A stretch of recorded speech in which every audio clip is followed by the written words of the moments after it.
8।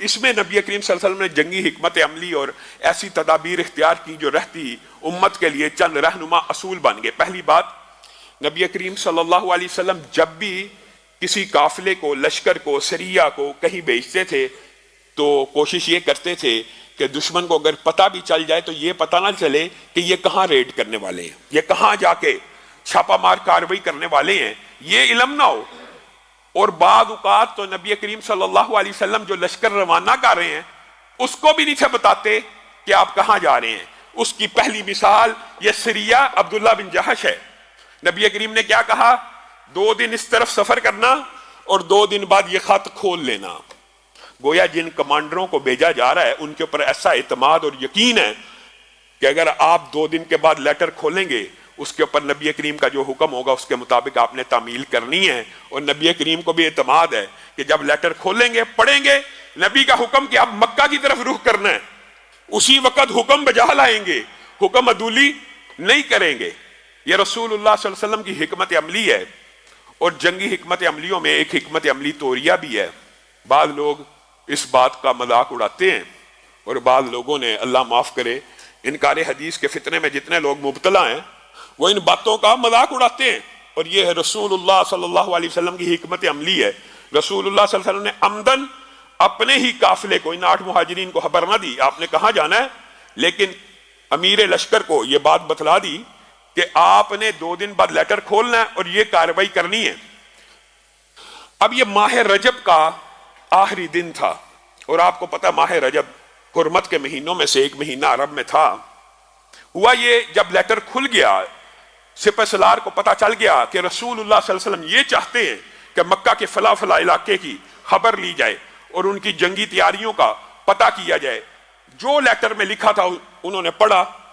جب وہ اس لیٹر کے مطابق آگے چلے تو کفار مکہ نے بھی کچھ حصار بنائے ہوئے تھے اور کچھ رکاوٹیں ڈالنے کی پچھلے سرایہ سے ان کو یہ بات معلوم ہو چکی تھی کہ چھاپا مار کاروائیاں آ رہی ہیں اور مجاہدین رسول اللہ صلی اللہ علیہ وسلم بھیج رہے ہیں اتنی دور سے مدینہ سے۔ وہ جو ہجرت کے مارے ہوئے، وہ جو غموں کے ستائے ہوئے کفار مکہ کی تو عقل دھنگ رہ گئی کہ جن کو ہم نے مار کے مظلومیت کے عالم میں نکالا ہے وہ ہمارے اوپر آ کے حملہ کریں گے۔ یہ رسول اللہ صلی اللہ علیہ وسلم کی جرت، حکمت عملی اور اقدامی جہاد کے پہلے مناظر ہیں۔ اور جب ہوا کیا، رسول اللہ صلی اللہ علیہ وسلم کی ان کارروائیوں سے اب یہاں پہ ہوا یہ کہ اچانک ایک کفار کے قافلے کے ساتھ آمنا سامنا ہو گیا۔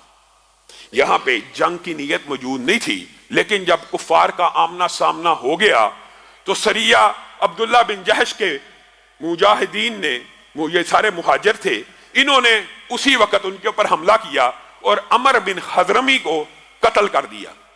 اسلامی تاریخ کا پہلا تیر سعد بن ابی وقاص نے چلایا تھا سریہ عبیدہ بن حارث میں، اور اسلامی تاریخ میں قریش کا پہلا مقتول عمر بن حضرمی تھا جو عبداللہ بن جہش کے سریے کے اندر قتل ہوا۔ اور اسی سریے کے اندر 2 قیدی بھی آئے تھے، حکم بن کیسان اور عثمان بن عبداللہ۔ گویا یہ مسلمانوں کی چھاپا مار 8 مہاجرین پہ مشتمل کاروائی نہایت کامیاب ہوئی۔ لیکن جب عمر بن حضرمی کے قتل کی بات کفار مکہ میں پھیلی، عرب کے حجاز میں پھیلی اور 2 قیدیوں کی بات پھیلی، یہ 2 قیدیوں کو لے کے مسلمانوں کی 8 مہاجرین واپس فتح کی خوشی میں جب لوٹے تو یہاں لوٹنے سے پہلے اور کفار مکہ نے اس اپرچونٹی کا بھرپور فائدہ اٹھاتے ہوئے ایک پروپیگنڈا شروع کر دیا، اور وہی مشہور پروپیگنڈا جس کے بارے میں قرآن میں پھر آیتیں نازل ہوئی۔ کیا پروپیگنڈا کیا؟ یہ دین ابراہیمی سے بھی پھر گئے ہیں معاذ اللہ۔ یہ حرمت کے مہینے کے اندر انہوں نے، رجب کا آخری دن تھا، حرمت کے مہینے کے اندر انہوں نے قتل کر دیا عمر بن حضرمی کو، حرمت کے مہینے میں قتل کر دیا۔ یہ جی نبی ہیں، یہ جی رسول ہیں، یہ جی حرمت کے مہینوں میں قتل کرتے ہیں۔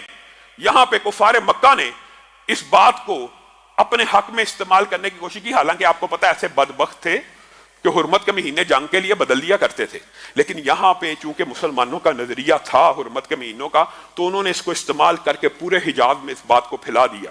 ادھر سے یہودیوں نے بھی اس کو کیش کرانا شروع کر دیا۔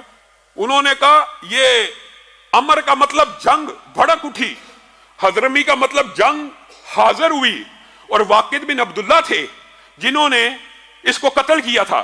کہا واقد سے مراد یہ ہے کہ جنگ کو ایندھن فراہم کیا گیا, یعنی ناموں سے کنایا لیا, ناموں سے فال نکالا یہودیوں نے کفار مکہ کے حق میں. معاہدہ تو مسلمانوں کے ساتھ تھا, رہتے مسلمانوں کے ساتھ تھے, لیکن ساتھ کس کا دینا شروع کر دیا؟ کفار مکہ کا. امر سے مراد جی جنگ بھڑک اٹھی, حضرمی سے مراد جنگ حاضر ہو گئی, اور واقد وقود سے ہے, واقد بن عبداللہ نے اس جنگ کو ایندھن فراہم کیا. جب یہ باتیں پھیل گئیں تو اس لشکر کے دل کو بھی چوٹ پہنچی ہے, ہم سے بڑی کوئی سنگین غلطی ہو گئی ہے. اور صحیح حدیث کے الفاظ یہ بھی موجود ہیں کہ جب حکم بن کیسان اور عثمان بن عبداللہ کو گرفتار کر کے اور مال غنیمت کے ساتھ قافلہ مدینہ میں آیا, خبر پہنچ چکی تھی, کفار پروپیگنڈا کر چکے ہوئے تھے, رسول اللہ صلی اللہ علیہ وسلم نے بھی کہہ دیا ما امرتکم بقتال فی الشہر الحرام, میں محمد صلی اللہ علیہ وسلم نے تمہیں حرمت کے مہینے میں قتال کا حکم نہیں تھا دیا. اب مہاجرین کے تو دلوں کے اوپر کیا قیامت گزری ہوگی, وہ جو اتنے مان اور گمان سے اتنے دور لشکر لے جا کے مدینہ سے سینکڑوں میل جا کے جہاد کر کے فتح حاصل کر کے واپس آئے ہیں, اور پیغمبر خدا یہ کہہ رہے ہیں میں نے تمہیں شہر حرام میں قتال کا حکم نہیں تھا دیا. بات آئی ہے ضمنی طور پہ تو رسول اللہ صلی اللہ علیہ وسلم کے بعض الفاظ ایسے ہیں کہ انسان حیران رہ جاتا ہے, یہ کس قسم کا نبی ہے. اللہ کی قسم رسول اللہ صلی اللہ علیہ وسلم اس وقت چاہتے اپنی اجتہادی رائے سے ان کو ویلکم کر سکتے تھے, کہہ سکتے تھے, لیکن یہ وہ نبی اور پیغمبر ہے جس نے اپنی زندگی کا ایک لمحہ بھی اللہ کی یاد سے غفلت میں نہیں گزارا. نبی کریم کے بارے میں آتا ہے یہ حدیث میں کہ نبی کریم صلی اللہ علیہ وسلم نے پوری زندگی اللہ کا ذکر کیا, اور اللہ کے بات آئی ہے اللہ کے ذکر سے مراد یہ نہیں ہے کہ جمعے میں آئے اللہ کا ذکر ہے, یہ بھی ذکر ہے, مانتے ہیں 5 نمازیں اللہ کا ذکر ہے, جتنی بھی عبادات ہیں ان کے لیے اللہ رب العزت نے ٹائم مختص کیا ہوا نا. 5 نمازوں کا ٹائم ہے, حج کا ٹائم ہے, عمرے کا ٹائم ہے, رمضان کا ٹائم ہے, یہ ساری عبادات اللہ کے ذکر کے لیے اور اللہ کا ذکر قائم کرتی ہیں, لیکن یہ ایک ٹائم باؤنڈ ہے, ٹائم لیمیٹڈ ٹائم کے لیے. جبکہ اللہ رب العزت نے جب اپنے حالی ذکر کا, یاد کا ذکر سے مراد یاد بھی ہوتی ہے, اور یاد کا تذکرہ جب کیا ہے تو ہر جگہ قرآن پاک میں یہ کہ اللہ کو کیسے یاد کرنا ہے, کثیرہ, اللہ کو یاد کرنا کثرت کے ساتھ, صبح شام دوپہر, وقت کی لمٹ, وقت کو باؤنڈ نہیں کیا. ہم یہ بات آئی ہے ضمنی طور پہ تو سمجھ لینی چاہیے, ہمیں یہ مغالطہ ہے کہ اللہ کا ذکر 5 ٹائم کیا, ہاں فرض پورا ہو گیا, لیکن محبوب نہیں ہے, استحباب کے اوپر دلالت نہیں کرتا. ذکر اللہ کا یہ ہوتا ہے کہ انسان چلتے پھرتے اٹھتے بیٹھتے سوتے لیٹے ہر وقت اللہ کی یاد میں رہے. ہاں سبحان اللہ کہنا, الحمدللہ کہنا, ان کے فضائل ہیں, انکار نہیں ہے, کوئی انکار نہیں ہے, لیکن سبحان اللہ الحمدللہ کے بغیر بھی انسان ذاکر بن سکتا ہے. کس طرح؟ اگر اللہ یاد ہے, ہم نے سمجھا کہ صرف زبان سے سبحان اللہ کہہ دیا, الحمدللہ کہہ دیا, اللہ اکبر, یہ تو ذکر ہے, اور ہم زبان خاموش ہے, اور اللہ رب العزت کی یاد انسان کے دل میں ہے, اور اس کی یاد کی وجہ سے اور اس کے سامنے پیشی کے خوف کی وجہ سے انسان اپنے اعمال کو درست کر رہا ہے, یہ ذکر سے باہر ہے؟ ہرگز نہیں. امام مجدد الافسانی رحمہ اللہ نے مکتوبات کے اندر ایک بڑی لطیف بات لکھی ہے. شیخ ارشاد اللہ قصری صاحب کا میں درس سن رہا تھا, انہوں نے اس بات کا ذکر کیا. سبحان اللہ, ان علماء کی آپ کو تقاریر سننی چاہیے, یہ جو اپنے دور کے محدث ہیں. آج ہم کن لوگوں کے پیچھے پڑ گئے ہیں, بات آئے گی, کبھی موقع ملے گا انشاءاللہ اس بات کا بھی ذکر کریں گے. انہوں نے کہا, مجدد الافسانی نے مکتوبات کے اندر ایک بڑا لطیف نقطہ بیان کیا. کیا؟ ایک بندہ تجارت پہ جا رہا ہے, دکان پہ جا رہا ہے, اور دکان پہ سبحان اللہ, اللہ اکبر, الحمدللہ پڑھتا جا رہا, پڑھنا چاہیے, لیکن حرام بھی کما رہا ہے, ناپ تول میں کمی بھی کر رہا ہے, فراڈ بھی لگا رہا ہے, جھوٹ بھی بول رہا ہے, کمائی کے وہ ذرائع استعمال کر رہا ہے جو اللہ نے منع کی ہیں. تو یہ بنیادی طور پہ ذکر کے فلسفے سے غافل ہے, اس کو پتہ ہی نہیں ذکر کہتے کس کو ہے. ذکر صرف زبان چلانے کا نام نہیں ہے, ذکر اللہ کی یاد میں مستغرق رہنے کا نام ہے, چاہے زبان سے کوئی لفظ ادا ہو رہا ہے یا نہیں ادا ہو رہا. یہ رسول اللہ صلی اللہ علیہ وسلم کی بنیادی طور پہ زندگی یہ تھی کہ رسول اللہ صلی اللہ علیہ وسلم اللہ کی یاد میں ہر وقت مستغرق رہتے تھے، ایک بات آئی ہے تو سمجھ لیجئے، وہ یہ ہے کہ اللہ کا ذکر 24 گھنٹے مطلوب ہے، اللہ کو 24 گھنٹے مطلوب ہے، چاہے زبان چل رہی ہو یا نہ چل رہی ہو۔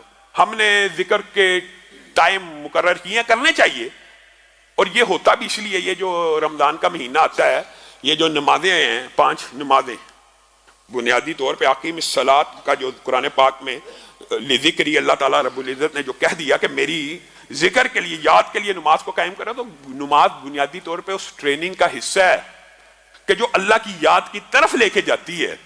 ان الصلاۃ تنہا عن الفحشاء والمنکر، یہ نماز 5 وقت آپ کو یاد کراتی ہے کہ رب کو نہیں بھولنا۔ یہ صرف ایک تربیت کا انداز ہے۔ یہ جو رمضان کا مہینہ آتا ہے نا، یہ دلوں کے اوپر سے جو زنگ کو اتارنے کے لیے ہوتا ہے کہ پورا سال غفلت میں گزار لیا، اپنے آپ کو رینیو کر لو، اپنی اوورالنگ کر لو، اپنی اصلاح کر لو، اللہ کی یاد میں مستغرق ہو جاؤ۔ تو بنیادی طور پر اللہ رب العزت ہر وقت زبان چلانے کو بھی نہیں، اپنی یاد میں مستغرق رہنے کو پسند فرماتا ہے۔ اور اگر بندہ یہ سمجھتا ہے کہ میں ذکر بھی کر رہا ہوں، نماز بھی پڑھ رہا ہوں، حرام نہیں چھوٹ رہا اور جھوٹ نہیں چھوٹ رہا اور بے حیائی نہیں چھوٹ رہی، تو اس کو خالی زبان سے سبق سنانے کی عادت تو پڑ گئی ہوئی ہے، دل میں اللہ کی یاد موجود نہیں ہے۔ خالی سبق سنانا، نماز آج ہم پڑھتے ہیں، سبق سنانے آتے ہیں، آئے حاضری دی، سبق سنایا، اللہ کو سبق سنا کے چل دیے، اور پھر لوٹ مار شروع کر دی، پھر بد اخلاقی شروع کر دی، پھر نظر بازی شروع کر دی، پھر انٹرنیٹ کھول لیا۔ یہ ذکر اس لیے ہے، ذکر تو اس لیے ہے کہ تجھے تیری نماز فحاشی عریانی بے حیائی سے روکے، یہ اصل ذکر ہے۔ اور ہر وقت اللہ کا ذکر ہونا چاہیے۔ اور یہ میں آپ کو بات بتلاؤں، یہ میں آپ بات ایک غیر حقیقی یا غیر زمینی حقائق کی بات نہیں کر رہا، دنیا میں ایسے لوگ موجود ہیں، ہمارے اسلاف کے واقعات موجود ہیں جنہوں نے ایک ایک لمحہ اللہ کو یاد کیا، ایسے ایسے محدثین گزرے ہیں۔ ہم نے تو چلو یہ بنا لیا کہ کھانا شروع کرنے سے پہلے بسم اللہ پڑھیں گے، کھانے کے آخر پہ دعا اللہ کا شکریہ ادا کریں گے، یہ تو چلو شکر ہے کچھ مسلمان کرتے ہیں، اور بعض مسلمان اب یہ بھی چھوڑ چکے ہیں۔ ایسے ایسے اسلاف میں سے لوگ گزرے ہیں جو ہر لقمے سے پہلے بسم اللہ پڑھا کرتے تھے، ہر لقمے سے پہلے، ہر لقمے سے پہلے، اور ہر لقمے کے بعد الحمدللہ پڑھا کرتے تھے۔ اور آج بھی الحمدللہ چند لوگ دنیا میں ایسے موجود ہیں جو اللہ کو ایسے یاد رکھتے ہیں، ہر لقمے سے پہلے بسم اللہ اور ہر لقمے کے بعد الحمدللہ کہنے والا، یہ اللہ کو، یہ اللہ کی یاد ہے۔ اور آپ حیران رہ جائیں گے، ایک مثال آئی ہے ذہن میں، آپ باتھ روم جاتے ہیں، بیت الخلاء جاتے ہیں، آپ جس عالم میں ہوتے ہیں، آپ کو پتا یہاں پہ تو ذکر کرنا کس نے منع کیا؟ اللہ نے، اور رسول اللہ صلی اللہ علیہ وسلم نے منع کر دیا کہ اس عالم میں آپ نے اللہ کا ذکر نہیں کرنا، گویا یہ حکم الہی اور ثواب کا کام ہے۔ لیکن آپ نے کبھی غور کیا، آپ جب باتھ روم سے باہر نکلتے ہیں کیا کہتے ہیں؟ غفرانک۔ یہ حدیث سے ثابت ہے نا، آپ کیوں کہتے ہیں غفرانک؟ کبھی آپ نے یہ غور نہیں کیا؟ اللہ معاف کر دے، تعمیل تو اللہ کے حکم کی، ذکر تو اللہ کا اندر نہیں کیا کہ اللہ نے حکم دیا، اور باہر آ کے کہہ رہے ہیں غفرانک، اللہ مجھے معاف کر دے۔ یہ اس لیے ہے کہ وہ چند لمحے اللہ جب تیری یاد سے، تیری زبان کے اوپر تیرے ذکر سے خالی گزرے ہیں، ان لمحوں کی کوتاہیوں کو اللہ معاف کر دے۔ یہ انسان کی زندگی کا خلاصہ ہے۔ 24 گھنٹے ذکر، 24 گھنٹے ذکر، 24 گھنٹے ذکر سے مراد ہر وقت صبح، میں کہتا ہوں اگر انسان کہتا رہے تو پھر وہ حضور قلب ہو جاتا ہے، واقعی ہو جاتا ہے کہ انسان ایک غلط کام بھی کرنے لگے، انسان سوچتا ہے یار ابھی تو اللہ کا ذکر کر رہا تھا، ابھی تو اللہ کو یاد کر رہا تھا، اور ابھی اللہ کی نافرمانی، یہ کیسے ممکن ہے؟ یہ نہیں ہونی چاہیے۔ اسی طرح رسول اللہ صلی اللہ علیہ وسلم نے، اور میرے ذہن میں امام داؤد بن ابی ہند کا واقعہ آگے آگے، ایسی بات نہیں ہے، یہ اللہ رب العزت نے بھی تو قرآن پاک میں کہہ دیا نا، رجال لا تلہیہم تجارت ولا بیع عن ذکر اللہ، ہیں اللہ کے کچھ بندے، اللہ بھی کہہ رہا ہے، اور مولویوں کو نہیں کہہ رہا، علماء کے بارے میں نہیں کہہ رہا، علماء کے بارے میں بھی فضائل کی آیتیں ہیں، لیکن یہاں پہ اللہ تعالیٰ کیا کہہ رہا ہے؟ رجال، بعض تاجر بھی ایسے ہیں، لا تلہیہم، ان کو غافل نہیں کرتی تجارت، ان کو غافل نہیں کرتی خرید و فروخت اللہ کے ذکر سے۔ یہ ہے وہ تجارت، یہ ہے وہ محبوب مقام۔ اور امام داؤد بن ابی ہند کے بارے میں آتا ہے سبحان اللہ 40 برس تک ایسے دو اعمال کرتے رہے جس کی خبر کسی کو نہ ملی، کسی کو نہیں تھی پتا، 40 سال بعد پتا لگی۔ ایک عمل یہ تھا، صبح اٹھتے پانی کے چند گلاس پیتے اور بیوی گھر سے کھانا دوپہر کا پیک کر دیتی، دوپہر کا کھانا لے کے چلتے، رستے میں جو مفلوق الحال، جو بھوکا، جو تنگ دست نظر آتا اس کو کھانا کھلا دیتے، واپس آتے شام کا کھانا گھر آ کے کھا لیتے۔ 40 برس تک اس روزے کا کسی کو پتہ نہ لگا، 40 برس بعد یہ بات افشا ہو گئی۔ یہ ہے اللہ کا ذکر، یہ اللہ کی یاد۔ ہم نے کس چیز کو اللہ کی یاد سمجھا ہوا؟ سیرو ھذا جمدان سبق المفردون۔ رسول اللہ صلی اللہ علیہ وسلم ایک پہاڑ کے قریب سے گزرے تو کہنے لگے سیرو ھذا جمدان، یہ جمدان نامی پہاڑ ہے، سبق المفردون، مفردون سبقت لے گئے۔ اب صحابہ کو نہ سمجھ آئی، مفردون سبقت لے گئے، کہ اللہ کے رسول ومل مفردون یا رسول اللہ، مفردون سے مراد کیا ہے؟ تو رسول اللہ صلی اللہ علیہ وسلم نے فرما دیا الذاکرون اللہ کثیرا والذاکرات، جو اللہ کا ذکر کثرت سے کرتے ہیں، جو اللہ کا ذکر کثرت سے کرتی ہیں۔ اور اسی آیت کو، اسی حدیث کو اگر آپ قرآن پاک سے ملائیں تو آپ کو سمجھ آ جائے گی۔ والسابقون السابقون اولئک المقربون، والسابقون السابقون اولئک المقربون۔ یہاں پہ کیا؟ سبق المفردون، سبق المفردون۔ بنیادی طور پہ سابقون کی بھی یہی نشانی ہوگی کہ وہ اللہ کا ذکر ہر وقت کرتے ہوں گے۔ تو آپ نے اور میں نے اپنی زندگی کے اندر اس ذکر کو ایسے جاری کرنا ہے۔ اور میں آپ کو ایک بات بتاؤں، اس عمل کو کبھی چھوٹا نہ جانیے گا۔ والا ذکر اللہ اکبر، اللہ کا ذکر۔ اور یہ بھی آیت کے بہت سے ترجمے ہیں، یہ بھی قربان جائیں۔ اللہ رب العزت کی یہ جو کتاب ہے نا، ایک آیت کے جتنے مفاہیم رسول اللہ نے لیے، محدثین نے ان کو نقل کر دیا، مفسرین نے نقل کر دیا۔ اب یہ بتائیے والا ذکر اللہ اکبر ایک جملہ ہے، اس کی تشریحات کے اوپر پوری پوری کتابیں لکھی گئی ہیں۔ ان میں سے بعض مفاہیم میں آپ کے سامنے رکھوں گا، آپ خود قرآن پاک کی اعجاز علمی سے حیران رہ جائیں گے۔ والا ذکر اللہ اکبر، اللہ کا ذکر کرنا بہت بڑی نیکی ہے۔ بالعموم یہ ترجمہ ہم سمجھتے ہیں، یہی سمجھا جاتا ہے نا، اللہ کا ذکر کرنا، بندے کا، مخلوق کا، خالق کا ذکر کرنا بہت بڑا ہے، بہت بڑی نیکی ہے۔ محدثین نے کہا ایک ٹرانسلیشن، ایک ترجمہ تو یہ ہے، لیکن دوسرا ترجمہ یہ ہے والا ذکر اللہ اکبر، اللہ کا، اپنے بندے کا ذکر کرنا بہت بڑی بات ہے۔ اور یہی قرآن کی دوسری آیت سے ثابت ہوتا ہے فَاذْكُرُونِي أَذْكُرْكُمْ، تم میرا ذکر کرو میں تمہارا ذکر کروں۔ میرے جو جی میں یاد کرے گا میں رب جی میں یاد کروں گا، جو مجلس میں یاد کرے گا اس سے بہتر مجلس میں ذکر کروں گا۔ تو گویا اللہ کا ایک مطلب یہ بھی ہے کہ اللہ کا اپنے بندے کا ذکر کرنا بہت بڑی بات ہے۔ ایک تو یہ ہے کہ بندہ اللہ کا ذکر کرے، یہ بڑی بات ہے، اور ایک یہ ہے اللہ بندے کا ذکر کرے۔ اور تیسرا مفہوم محدثین نے یہ بھی لکھ دیا کہ ایک مطلب اس کا یہ ہے والا ذکر اللہ اکبر، یہ جو ذکر ہے یہی وہ بلند ذکر ہے جس سے اللہ تعالیٰ سارے گناہوں کو معاف کر کے بندے کو جنت میں داخل کر دیتے ہیں۔ اور یہی وہ ذکر ہے۔ پھر بعض حدیثیں بھی لے کے آئے، خیر یہ ایک الگ باب ہے، بات ضمنی طور پہ آئی ہے تو دماغ اس طرف چلا گیا۔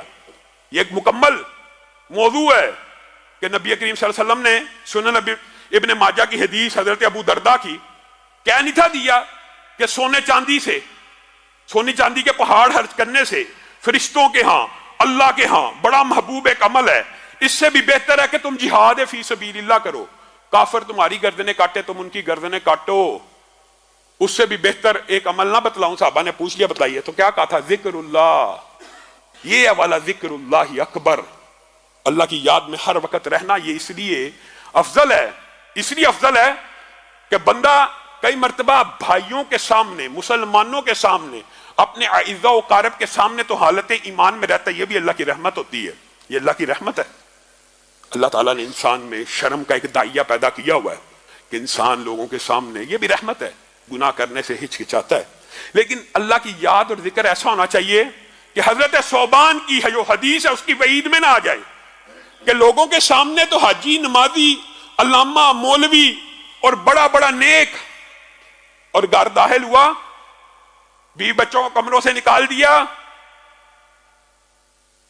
موبائل کھل گیا، شیطان ہاتھ میں آ گیا، بے حیا عورتیں سامنے آ گئیں، غیر محرموں کے چہرے آ گئے، اخلاق باختہ ویڈیوز آ گئی.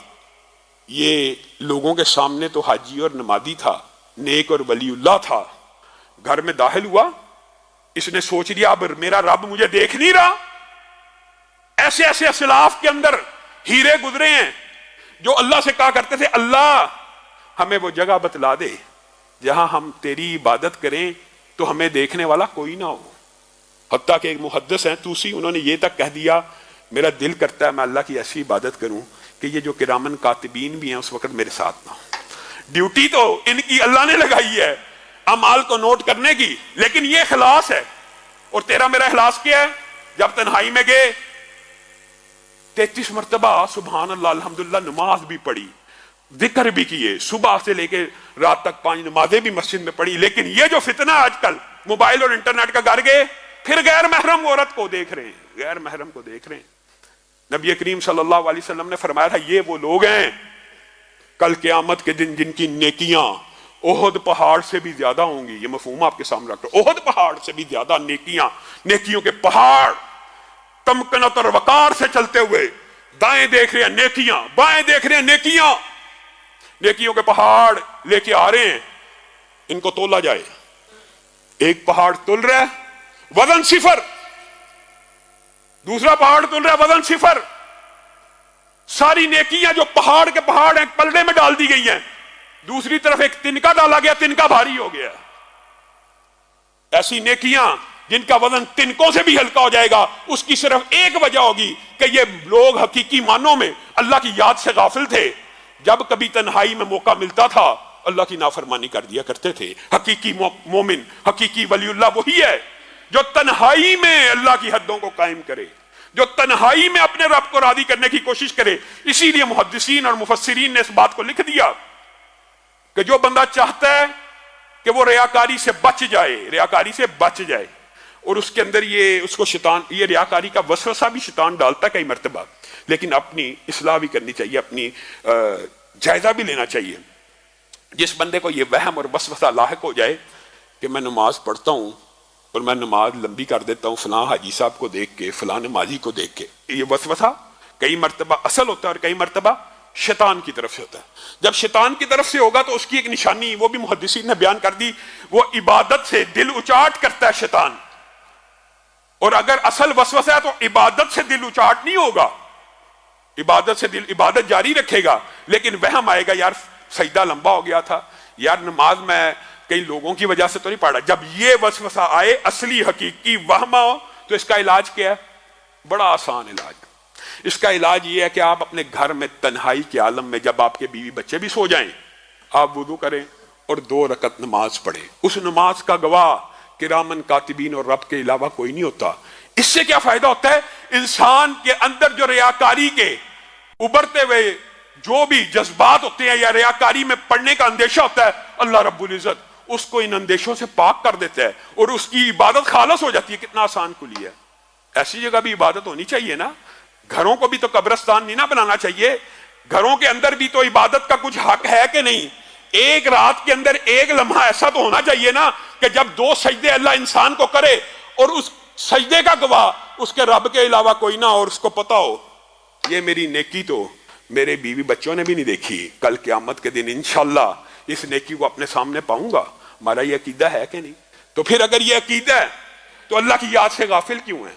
اللہ کے ذکر سے غافل کیوں ہیں؟